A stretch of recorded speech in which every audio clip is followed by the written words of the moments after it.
Famous పాన్పెట్టాల design అండి ఇది. So మనకి చూడండి ఇక్కడ మనకి టాప్ అండ్ బాటంలో ఫుల్ జరీ వచ్చింది మనకి శారీలో.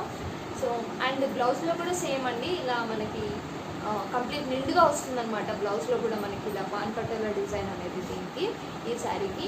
ఇవి వచ్చేసి గంగా జమున శారీస్ అంటారండి వీటిని. సో మనం ఇటు సైడ్ అయినా కట్టుకోవచ్చు, ఇటు సైడ్ అయినా కట్టుకోవచ్చు అనమాట. మనకి బార్డర్ కిందికి అయినా సరే పైకి అయినా సరే చాలా ఫేమస్ అండి, చాలా ట్రెండింగ్ ఉంటుంది శారీ, చాలా మోడ్రన్గా ఉంటుంది శారీ.